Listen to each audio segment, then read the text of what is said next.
नमस्कार। कैसे हैं आप सभी?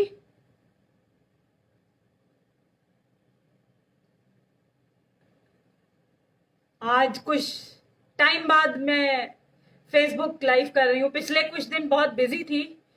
जंतर मंतर पे लगातार जाती रही हूँ।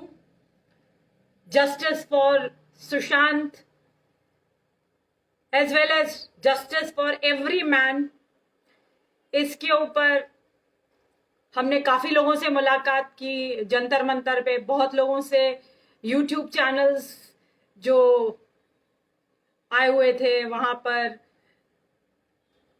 कई लोग कई सवालों के साथ उनके जवाब दिए। बहुत सारे लोगों से वहां पर इंटरैक्शन हुआ regarding men's commission, as well as जो लोग प्रोटेस्ट करने आए हुए थे from Mumbai. I met them, I met Ganesh, Ankit, उनसे भी बातचीत हुई। जी, वरुण सक्सेना जी, कैसे हैं आप? जी, शशांक जी कह रहे हैं नमस्ते, hope you are safe and fine. जी बिल्कुल सेफ एंड फाइन हूं और आपके सामने हूं। आप लोगों के आशीर्वाद से मैं हमेशा फाइन रहती हूँ। गुड हेल्थ है मेरी और एनकरेजमेंट मिलता है मुझे आप लोगों की बातें सुन के, आपके कमेंट्स देख करके। और यही जो एनकरेजमेंट मिलता है वो मुझे और प्रेरित करता है और करने के लिए। अभी हाल में ही आपको पता होगा, आज वैसे मैंने हाथरस केस डिस्कस करना है, लेकिन थोड़ा आप लोगों का भी हालचाल लेना जरूरी है। तो मैं आपको बता दूं कि अभी कुछ दिन पहले जंतर मंतर पे मैं लगातार तो जाती रही, लेकिन उसके बाद अमन, जो हमारे एक भाई हैं जो जिन्होंने अभी सुसाइड किया, अमन बैसला, उनके लिए मैंने अभी एक यूट्यूब वीडियो भी डाला है। वहां पे भी मैं गई थी। बहुत सारे लोग आए हुए थे वहां पे उनके लिए फाइट करने के लिए, उनके लिए इंसाफ मांगने के लिए। आप यूट्यूब वीडियो देख सकते हैं, मैंने अभी ही शेयर किया है थोड़ी देर पहले। मेरा यूट्यूब चैनल भी मेरे ही नाम से, Barkha Trehan 16, and you can all of you can watch that YouTube video as well. अभी कुछ लोग जुड़ गए हैं, और का इंतजार कर लेते हैं। आप लोग अपने कमेंट सेक्शन में आप लिख सकते हैं कि how are you feeling, what do you want me to discuss next. आपको कुछ भी पूछना है मुझसे अभी पूछ सकते हैं, थोड़ा टाइम है। Let more people join. आप सभी से रिक्वेस्ट है कि ये लिंक शेयर कर दीजिए और फ्रेंड्स और फैमिली को इनवाइट करिए आज का फेसबुक डिस्कशन देखने के लिए। प्रदीप सक्सेना, दिनेश जी भी हमारे साथ जुड़े हैं और सभी लोगों का स्वागत है। जुड़ते रहिए। सभी को नमस्कार।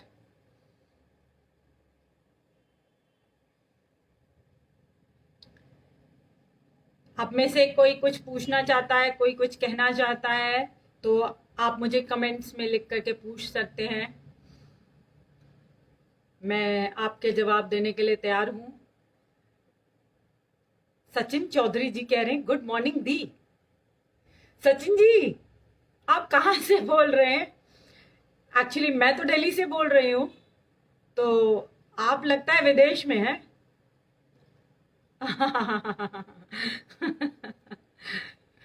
सचिन जी ने शायद गलती से लिख दिया था, अब आ गया है उनका गुड गुड इवनिंग।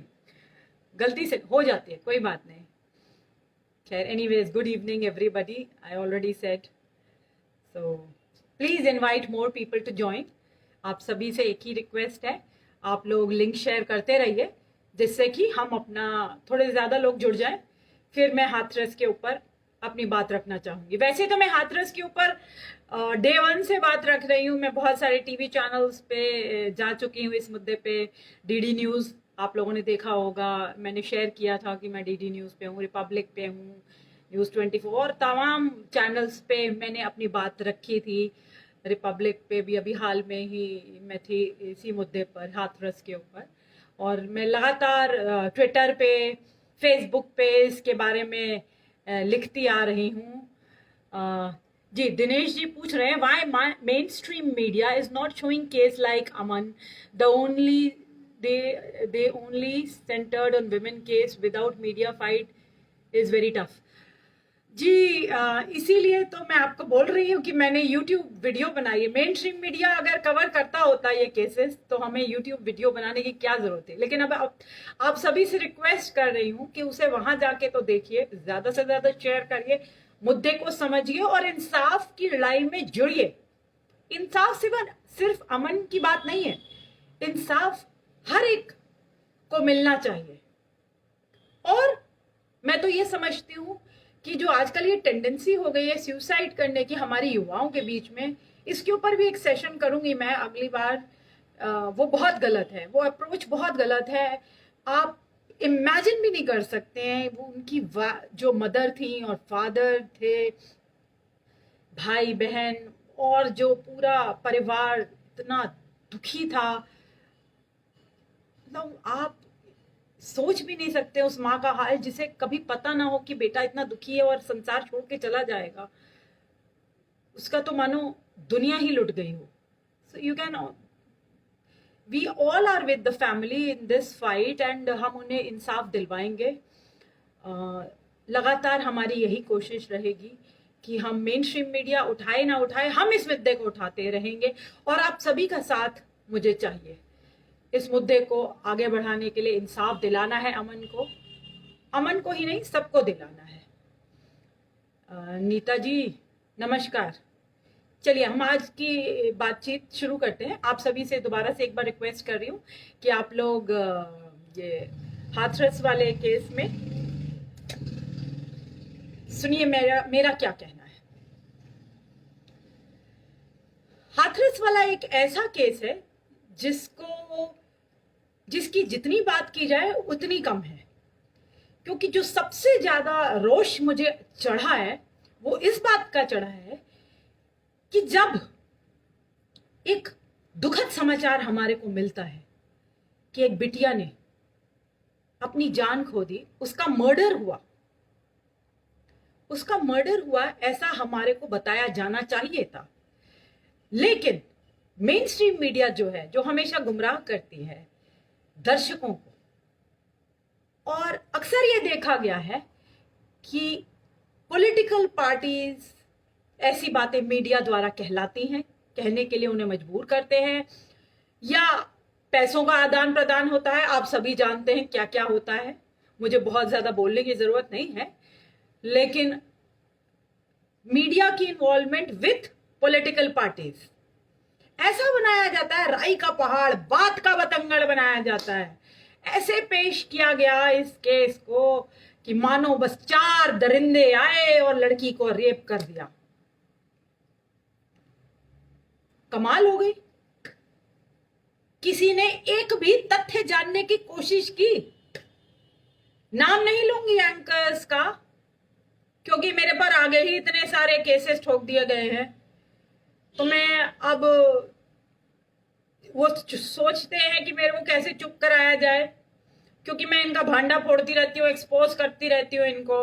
अब बड़े बड़े चैनल, बड़ी बड़ी बातें, बड़े बड़े मंत्री, बड़ी बड़े इनके दबाव डालते हैं ये लोग कि मैं चुप हो जाऊं। लेकिन मैं चुप नहीं होंगी। मैं बिना नाम लिए ना ही किसी राजनीतिक पार्टी का नाम लूंगी, ना राजनीतिक नेताओं का नाम लूंगी, ना ही किसी बड़े जर्नलिस्ट का नाम लूंगी जिन्होंने इन सब में कूदा। क्यों? क्योंकि इनकी राजनीतिक रोटियां सिकती हैं। हाथरस के केस हो या कोई सा भी केस हो, ये बस जेंडर डिवाइड खेलेंगे, रिलीजन डिवाइड खेलेंगे, कास्ट डिवाइड खेलेंगे। इन्होंने सिर्फ डिवाइड खेलना है। डिवाइड एंड रूल पॉलिसी इस देश को शुरू से तोड़ती रही है, आज भी वही स्थिति है। ये दलित वुमन क्या होता है? Woman is a woman. किसी के साथ भी कुछ भी गलत हो तो वो एक वुमन के साथ हुआ है। आप ये दलित वुमन कह करके पूरे देश में क्या स्थापित करना चाहते थे? एक तो ये नरेटिव ही बहुत गलत है जो ये सेट करते रहते हैं हमेशा। रिलीजन कार्ड खेलना है इन्होंने, डिवाइड एंड रूल की पॉलिसी खेलनी है। बस बहुत हो गया। भारतवर्ष में जेंडर डिवाइड नहीं चलेगा, रिलीजन डिवाइड नहीं चलेगा। तो शुरुआत इन्होंने यहां से करी कि इन्होंने बड़े बड़े चैनल वालों ने 4 नाम लिए और चारों पुरुषों को बताया कि इन्होंने बलात्कार किया और गैंगरेप किया। मेरी बहुत सारे रिपोर्टर्स से जिन्होंने हाथरस पे रिपोर्टिंग करी उनसे बात हुई है, लोकल लोगों से भी बातचीत हुई है।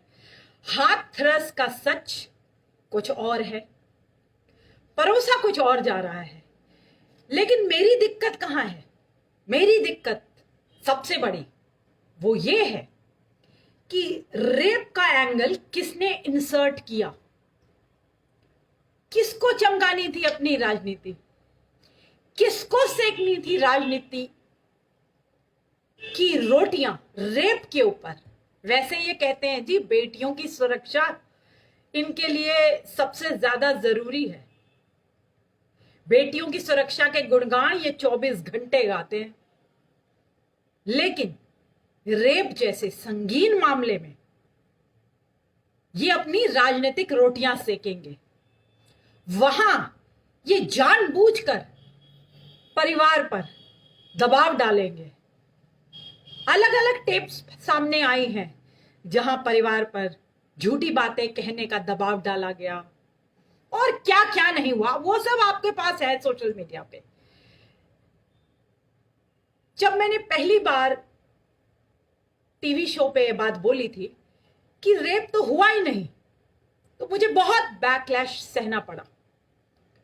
विभिन्न प्रकार के पत्रकारों का कॉल भी आया, बड़े लोगों ने मुझसे पूछा भी कि कैसे आपने कह दिया कि रेप नहीं हुआ है, आप एक महिला हैं, कैसे बोल सकती हैं ऐसे, आपके साथ होगा तब आपको पता चलेगा। बताइए, पहली बात तो ये जो लोग मुझे कहते हैं, मुझे ये नहीं समझ आया कि पहले मेरा रेप करवा के इन्हें कैसे खुशी मिलेगी, वो मुझे बिल्कुल नहीं समझ आया। खैर चलिए जी, इनकी बातें इन्हीं को मुबारक हो। लेकिन मैं आपका ध्यान आकर्षित करवाना चाहूंगी इस बात की तरफ कि जी जो विक्टिम है उसने स्पष्ट वीडियो उसकी देखी जा सकती है सोशल मीडिया पे, जहां उसने कहा है कि मेरा गला दबाया गया।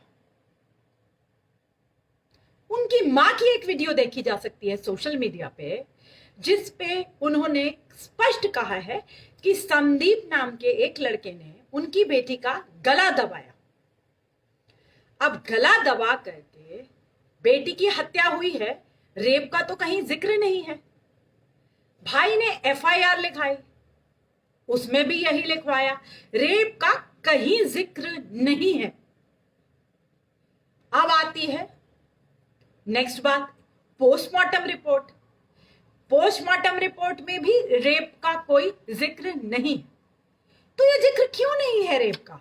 अगर रेप आज हुआ है और हम कंप्लेंट लिखाने जा रहे हैं, एफआईआर दर्ज कराने जा रहे हैं, हम मीडिया हाउसेस को बाइट्स दे रहे हैं, वो वीडियो बना रहे हैं आपकी बोलते हुए, तो आप क्यों नहीं बताएंगे कि आपका रेप हुआ है? कुछ दिन बाद आपको मैनिपुलेट किया जाता है क्योंकि उनको नैरेटिव सेट करना है। उनको समझ गए ना आप? उनको से मेरा तात्पर्य क्या है? जिन्होंने अपनी राजनीतिक रोटियां सेकनी है, जिनको राजनीति चमकानी है रेप के बहाने, उन्होंने नैरेटिव ये सेट करना है कि लड़की का रेप हो गया जी, यूपी में लड़की का रेप हो गया, हाथरस में रेप हो गया, हाहाकार तौबा मचानी है। एक सवाल यहां पे मेरा प्रशासन से भी है, पुलिस से भी है, गवर्नमेंट से भी है। आज तक हम इस बात को उठाते आए हैं, क्या आपने कभी सुनी हमारी बात? हम कहते आए, लगातार कहते आए। ये पहला मामला नहीं है, हम पहला मामला नहीं रिपोर्ट कर रहे हैं जहां पे हम बताते आए हैं कि झूठे केस धड़ल्ले से बढ़ रहे हैं और रेप का एंगल डालना तो बहुत आसान है, क्योंकि पूरा देश कैंडल मार्च पे निकल पड़ता है। रेप जैसा एक वर्ड है, ये इतना ज्यादा सेंसिटिव वर्ड है, इसको यूज करिए और पूरे देश में एकदम एक लहर सी दौड़ जाती है, एकदम hang the rapist, hang the rapist, hang the rapist का टैग शुरू हो जाता है और all men are rapist, all men are trash, ये सब लोग बोलना शुरू कर देते हैं। ये एक मानसिकता ही है सबकी कि पुरुष का नाम अगर आ गया है, बलात्कार का नाम अगर बात हो रही है, तो बस वो शक्ति कपूर जैसी इमेज आ जाती है कि बस हाँ वो बलात्कारी है। किसी ने एक बार भी ये नहीं फैक्ट जानने की कोशिश करी कि क्या वो लड़की जो पहले बयान दे रही है कि उसके साथ सिर्फ उसका गला दबाया गया है, पोस्टमार्टम में आ रहा है कि डेथ ड्यू टू स्ट्रैंगुलेशन, तो ये कैसे हो सकता है कि उसका रेप हुआ? ये किसी ने भी सोचने की जरूरत नहीं समझी। या मान लीजिए कि सोशल मीडिया पे बहुत भ्रम भी फैलाया जाता है, तो लोगों को इस बारे में जानकारी भी नहीं होती, लेकिन कूदना जरूर है। हर बंदे ने जजमेंटल जरूर होना है, हर बंदे ने हैंग द रेपिस्ट बोलना है। अब आते हैं, आपको दूसरे फैक्ट्स के बारे में बताती हूं। रामू नामक लड़का है जो कि उस टाइम डेयरी में काम कर रहा था। उनकी मां का यह कहना है कि वो डेयरी में काम कर रहा था और 25 लोग और हैं, सॉरी उनके पिताजी का ये कहना है, और 25 लोग और हैं जो ये कह रहे हैं कि उन्होंने रामू को देखा है वहां डेयरी में काम करते हुए। और यहां पे एक बात आपको बता दूं, शायद आप लोगों को नहीं पता होगा कि रामू को is a very simple person, बहुत ज्यादा सीधा साधा युवक है जिसको सुनने में भी कुछ दिक्कत है। तो वो सीधे साधे हैं और अपने काम में लगे रहते हैं, उनको दाएं बाएं देखने की भी जरूरत नहीं है। तो वो हाथरस में नहीं थे, सबसे पहले मैं ये आपको बता दूं। फिर आते हैं लवकुश पे। लवकुश की मां का कहना है कि वो तो विक्टिम को पानी पिलाने गए थे, उन्होंने कैसे रेप कर दिया? वो तो हेल्प कर रहे थे विक्टिम की, जानबूझ के उनका नाम डाला गया है इसमें। तो ऐसा क्यों किया जा रहा है? क्या उस पिता की बात हम नहीं सुनेंगे जो पिता 1000 बार कह चुका है कि मैं सीबीआई इंक्वायरी में पार्टिसिपेट करने के लिए तैयार हूं, मेरा नार्को टेस्ट करवा लो, सब कुछ कर लो, अगर मेरे बेटे ने कुछ गलत किया तो उसे फांसी पे चढ़ा दो, लेकिन बेगुनाह को क्यों मार रहे हो? क्यों उसका नाम बदनाम कर रहे हो? क्यों मेरे परिवार का नाम बदनाम कर रहे हो? असलियत में तो ये रंजिश है, रंजिश का मामला है। लेकिन अब ठाकुर वर्सेस ये निचली जाति, दलित, ये सब कहां से आ गया? ये रिलीजन डिवाइड, जेंडर डिवाइड खेलते रहते हैं।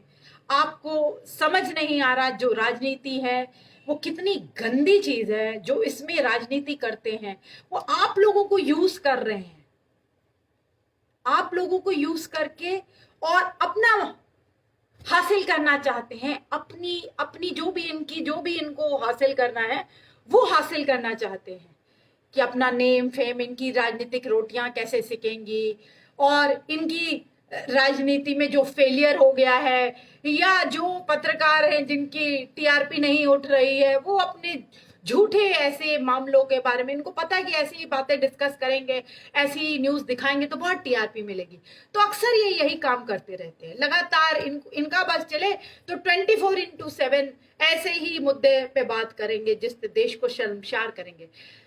मैं आपको एक और बात यहाँ पे बोलना चाहूंगी, पहले तो लड़की का रेप नहीं हुआ था, लेकिन अब ये पत्रकार जो भ्रम फैला रहे हैं, जो झूठी खबर दिखा रहे हैं, और ये राजनीतिक पार्टियां जो इस मामले में रेप का एंगल जिन्होंने इंसर्ट किया है, जिन्होंने भाग भाग के हाथरस जाना था, उनकी मंशा विक्टिम की फैमिली को मदद करनी नहीं थी। ये फैमिली का रेप अब कर रहे हैं, पहले तो रेप नहीं हुआ था, लेकिन अब रोज रोज उसका रेप हो रहा है। क्यों? क्योंकि शर्मसार किया जा रहा है बिटिया को, शर्मसार किया जा रहा है उस फैमिली का जब रेप हुआ ही नहीं। तो हम बार बार जब रेप बोलते हैं कि रेप हुआ है, तब उस फैमिली का रेप होता है। जो राजनीतिक पार्टियां ये सोचती हैं कि इस देश के जो भी नौजवान हैं, युवा पीढ़ी है, या इस देश के बुद्धिजीवी है, वो क्या इस बातों को नहीं समझते हैं इनकी कि ये क्या कर रहे हैं? देश सब देख रहा है, टाइम आने पर इनको जवाब भी देगा। लेकिन जवाब तो जब मिलेगा तब मिलेगा लेकिन यहाँ पे मैं एक और बात आपको बोलना चाहूंगी कि कर्मा है, एक कर्मा नाम की भी चीज होती है। जो लोग किसी के जज्बात के साथ खेलते हैं, जो लोग किसी की मृत्यु पे तांडव नृत्य खेल रहे हैं, जो लोग ये ऐसे गिद्ध हैं जिनको ऐसी बातें करके मजा आ रहा है, अट्टहास कर रहे हैं, भगवान देख रहा है। कर्मा बहुत बड़ी चीज है, वो उनके आगे ही आएगा। किसी की मौत पे खिलवाड़ करना क्या होता है, ये जब आपके घर में होगी वैसी मौत, तब वो दृश्य आपको याद आएगा। तो मत करिए, मत करिए ऐसा। बहुत हुआ डिवाइड एंड रूल। संभल जाइए, संभल जाइए। ये देश आपको लगातार सुन रहा है और देख रहा है। आप क्या सोचते हैं कि आपका झूठ आज सोशल मीडिया के जमाने में चल जाएगा?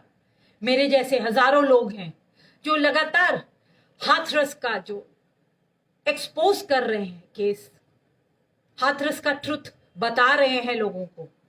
लेकिन हम सबको एकजुट होना होगा, एकजुट होके हाथरस के केस के बारे में जानकारी अगर है या नहीं है उसे प्राप्त करिए, और बिना मतलब के अगर आपको नहीं पता तो चुप रहिए।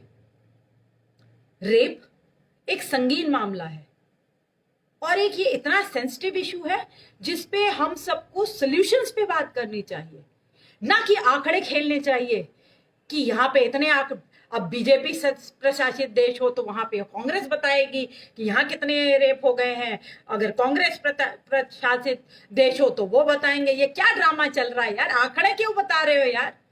सोल्यूशन ढूंढो रेप रोकने के लिए। अगर तुम कुछ कर सकते हो, नहीं कर सकते तो चुप बैठो, बिल्कुल चुप बैठो। बंद करो इस राजनीति को। क्यों शर्मसार कर रहे हो इस देश के पुरुषों को झूठा मूठा रेप का नाम लगा करके, जब रेप हुआ ही नहीं? तो स्पष्ट बोल रही हूं, बार बार बोल रही हूं। ये इस बार इतनी बार रिपीट इसलिए करना पड़ा है कि जब रेप नहीं हुआ तो काहे के लिए रेप का एंगल डालना ही क्यों है, इंसर्ट क्यों करना है? ट्यूटरिंग कर रहे हो तुम, कोचिंग दे रहे हो फैमिली वालों को, ऐसे बोलो वैसे बोलो। ये क्या चल रहा है बकवास तुम्हारा? बंद करो ये राजनीति। योगी जी ने अभी कहा है कि सीबीआई इंक्वायरी होनी चाहिए, सुप्रीम कोर्ट मॉनिटर करेगा। बहुत अच्छी बात है। कॉल रिकॉर्ड्स भी सामने आए हैं कि संदीप और विक्टिम जो मनीषा है उनके बीच में कितनी बातचीत हुई है। अभी और भी डिटेल्स आनी बाकी हैं। अभी कुछ दिन में एसआईटी की रिपोर्ट भी आ जाएगी, आप लोगों को पता चल जाएगी। दूध का दूध, पानी का पानी हो जाएगा। थोड़ा और इंतजार करिए। जहां इतना एक्सपोज किया है उन्हें, थोड़ा और इंतजार करिए, ये फुल्ली एक्सपोज हो जाएंगे हाथरस केस में। लेकिन धैर्य रखिए, ये बोलना बंद करिए। जब तक फैक्ट्स क्लियर ना हो, ये बोलना बंद करिए, hang the rapist, hang the rapist. जब तक दोनों तरफ की बात ना सुन लीजिए, जजमेंटल मत होइए। इस देश में फेमिनिस्ट कम थे जजमेंटल होने के लिए? जो आप लोग सब लोग बन गए फेमिनिस्ट बनते जा रहे हैं, सभी जजमेंटल होते जा रहे हैं, सभी जज बन गए हैं। और आप सोच रहे होंगे कि मैं आपको लेक्चर कर रही हूं, मैं खुद जजमेंटल हो रही हूं। मैं जजमेंटल नहीं हो रही हूं। मैंने एक एक तथ्य को स्टडी किया है। मैंने कितने सारे रिपोर्टर्स से बात करी है, हाथरस के लोगों से बात करी है, तब इस कंक्लूजन पे पहुंची थी कि रेप नाम की कोई चीज वहां नहीं हुई। मैं पीड़िता के साथ हूं, उसके दर्द में उसके साथ हूं, लेकिन ये बात कतई मानने को तैयार नहीं हूं कि रेप हुआ। यूपी पुलिस के कुछ लैप्सेस थे जिसके ऊपर मैंने आगे भी, पहले भी दूसरे टीवी चैनल्स पे भी बैठ करके बात करी है कि हाँ कुछ लैप्सेस हैं पुलिस रिफॉर्म्स की, इसीलिए लगातार हम बातचीत करते आए हैं। जुडिशियल रिफॉर्म्स की भी बातचीत करते आए हैं। पुलिस को थोड़ा और सतर्क रहना होगा जब भी कोई केस आता है उनके पास, तो वो प्रॉपर इन्वेस्टिगेशन किया करें उसका। बाद में जो इतना हो हल्ला मचता है उसे अवॉइड किया जा सकता है। और इन्वेस्टिगेशन दोनों तरफ होना चाहिए। जब भी कोई केस लिखाने, केस दर्ज कराने आए, तो आपको इन्वेस्टिगेशन प्रॉपर करना चाहिए, दोनों तरफ की बात सुननी चाहिए, और तभी एक फेयर इन्वेस्टिगेशन तभी होता है जब आप दोनों की बात सुनते हैं, और तब आप एक कंक्लूजन पे पहुंच सकते हैं। एक तरफा बात कभी भी आपको सही बात नहीं तक ले जा सकती।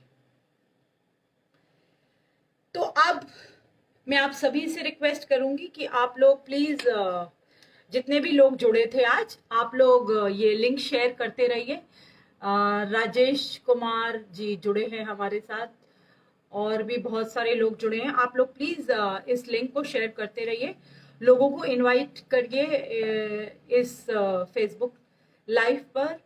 आप सभी अपने फ्रेंड्स और रिलेटिव्स को इनवाइट कर सकते हैं, शेयर करिए, जिससे कि ज़्यादा से ज़्यादा लोगों तक ये बात पहुंचे। हाथरस का सच, जो मैं बहुत दिनों से सोच रही थी इसके ऊपर आपसे बातचीत करूं, आज थोड़ा मौका मिला आपसे रूबरू होने का।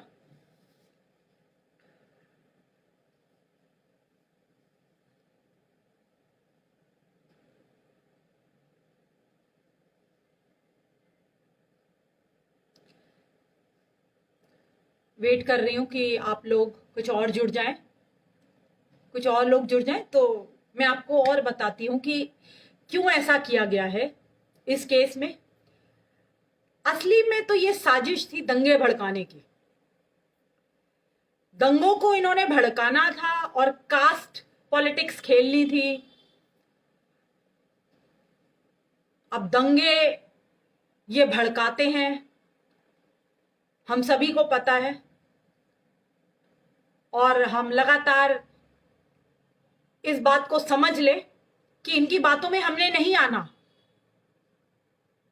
ये ऐसे लोग हैं जो अपने मकसद को, इनका मकसद सिद्ध होना चाहिए, उसके लिए देश में जितना मर्जी देश का नुकसान हो जाए, दंगे भड़क जाए।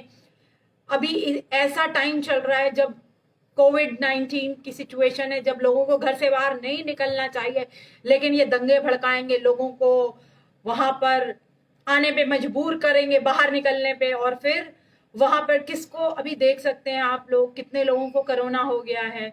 तो कितना गलत है ये जो हो रहा है। हम इसकी स्थिति को कंट्रोल कर, पुलिस के हाथों में बहुत जिम्मेवारी है। मैं ये भी कहना चाहूंगी कि हम सबको एक जिम्मेवार सिटीजन बनना चाहिए। सिर्फ यही नहीं सोचना चाहिए कि लॉ एंड ऑर्डर सिर्फ पुलिस ही देखेगी। मैं मानती हूँ कि पुलिस ही है इस देश में लॉ एंड ऑर्डर के लिए, सिचुएशन को मेंटेन करने के लिए, लेकिन अगर हम ही नहीं तथ्यों को जाने और इन पॉलिटिकल पार्टीज और इन मीडिया हाउसेस के चक्कर में आ जाएं, और जो ये सांप्रदायिक झूठे केस के वजह से झूठे बातें फैलाते हैं, सोशल मीडिया पे दंगे भड़काते हैं, आप देख रहे हैं पूरा माजरा क्या चल रहा है। तो हमें खुद ही समझना चाहिए और अवॉइड करना चाहिए। इनको दिखाना चाहिए कि अब वो भारत नहीं है। अब इस भारत में सजग लोग रहते हैं, समझदार लोग रहते हैं, पढ़े लिखे लोग रहते हैं, जो इनकी बातों में कतई नहीं आएंगे। वो अपना दिमाग यूज करेंगे, और अपना दिमाग यूज करके ही निर्णय लेंगे कि क्या सही है और क्या गलत। जी नमस्कार, मनोज सिंह जी कह रहे हैं नमस्कार। जी नमस्कार, सभी को मेरा नमस्कार। तो आपको मैंने कुछ अभी तथ्य बताए हैं हाथरस केस के बारे में। आशा करती हूँ कि आपको समझ आई होंगी मेरी बातें, और आप आगे भी, जिनको भी आप अपने दोस्तों के साथ ये लिंक शेयर कर रहे हो, उन्हें भी ये बात अच्छे तरीके से समझ आएगी कि कैसे एक रेप का झूठा केस या झूठा ये जो इंसर्ट किया गया है रेप के बारे में, ये बहुत ही गलत है, और देश को गुमराह किया जा रहा है, और गंदी राजनीति खेली जा रही है। और आप सब समझदार हैं, प्लीज बॉयकॉट करिए, ऐसे चैनल्स को भी बॉयकॉट करिए, ऐसी पॉलिटिकल पार्टीज को भी बॉयकॉट करिए जो ये झूठ और भ्रम फैलाते हैं और रेप जैसे संगीन इश्यूज पर राजनीति खेलते हैं। इन्हें बॉयकॉट करिए, इन्हें सिंपली बॉयकॉट करिए, और कोई तरीका नहीं है। और पुलिस का साथ दीजिए। जो अभी सीबीआई इंक्वायरी हो रही है उसकी वेट करिए, जो एसआईटी के निर्णय आएगा उसका भी वेट करिए कि वो क्या बताते हैं आपको। मैं सभी से हाथ जोड़कर रिक्वेस्ट कर रही हूँ कि आप लोग प्लीज जजमेंटल मत होइए। किसी को भी हैंग द रेपिस्ट कहने का हक नहीं है। अभी तक कुछ भी प्रूव नहीं हुआ है उन निर्दोष हैं या उन्होंने क्या क्या कुछ गलत काम किया है, ये अभी प्रूव होना बाकी है। हालांकि वो बच्चे जेल में हैं, वो लड़के जेल में हैं, लेकिन मैं चाहती हूं कि सच सामने आए और जल्द देश को पता चले हाथरस का सच और किसने हत्या करी थी उस लड़की की। इस बारे में जल्द देश को पता चले, क्योंकि जब भी देश की बेटी का नाम आता है, जुड़ता है किसी भी केस में, तो सभी देश के पुरुष और महिलाएं उस केस में इंटरेस्टेड होते हैं। उस केस की जानकारी उन्हें जाननी होती है और वो हर स्टेप को वॉच करते हैं जब भी किसी भी बेटी के साथ कुछ गलत होता है। और होना भी चाहिए, बहुत ही सजग हैं हम लोग, होना भी चाहिए, इसमें कुछ गलत नहीं है। लेकिन गलत सिर्फ इतना है जो कि झूठ परोसा जा रहा है। बाद में जो रेप एंगल इंसर्ट किया गया, कुछ लोग कह रहे हैं कि डेथ डिक्लेरेशन को ही वो मानेंगे जो लड़की ने बाद में कहा है। लेकिन यहां मैं आपको बताना चाहूंगी कि जो लड़की ने बाद में कहा है वो कैसे बदल गया। अगर पहली वीडियो में उन्होंने ऐसा रेप के बारे में कोई जिक्र नहीं किया, उनकी माँ एक बेटी के साथ थी, जो माँ उस बेटी के साथ थी, वो कह रही है कि ऐसा रेप के बारे में कोई जिक्र नहीं कर रहे, तो बाद में उन्हें किसने सिखा पढ़ा दिया? बड़ा सवाल है कि किसने सिखा पढ़ा दिया। और एक बात आपको बताना भूल गई थी पहले, कि वो लड़की जहां पे घटना घटी थी, उस घटना से वो लड़की काफी दूरी पे मोटरसाइकिल तक चल के गई। अगर रीढ़ की हड्डी टूट गई थी तो वो वहां तक चल के कैसे गई? मोटरसाइकिल पे बैठी कैसे? कुछ और भ्रम फैलाए जा रहे थे कि उसकी जीप काट दी गई है। अगर जीप काट दी गई थी तो वो बोल कैसे रही थी? तो मैं बता रही हूं कि आपके ऊपर सोशल मीडिया पे बहुत सारे भ्रम फैलाए गए हैं। तो आप कृपया इन बातों को नजरअंदाज कीजिए और इंतजार करिए सीबीआई इंक्वायरी का। उसमें झूठ का झूठ और सच का सच आपके सामने आएगा। एक और बात की तरफ आपको आकर्षित करना चाहूंगी कि पहली बार आपने देखा होगा कि जो विक्टिम की फैमिली है वो कह रही है कि नार्को टेस्ट उन्हें नहीं करवाना, उन्हें नार्को टेस्ट नहीं करवाना। और इन सभी लड़कों के फैमिली मेंबर्स, पेरेंट्स, माता पिता सभी कह रहे हैं कि नार्को टेस्ट करवाइए, हम तैयार हैं। आमतौर पे विक्टिम तैयार होती है, विक्टिम की फैमिली तैयार होती है, तो जरा सोचिए कि विक्टिम फैमिली क्यों मना कर रही है। ये स्क्रिप्टिंग कौन कर रहा है? डे 1 से इस केस पे स्क्रिप्टिंग चल रही है। और स्क्रिप्टिंग कौन कर रहा है? Political parties with the help of media.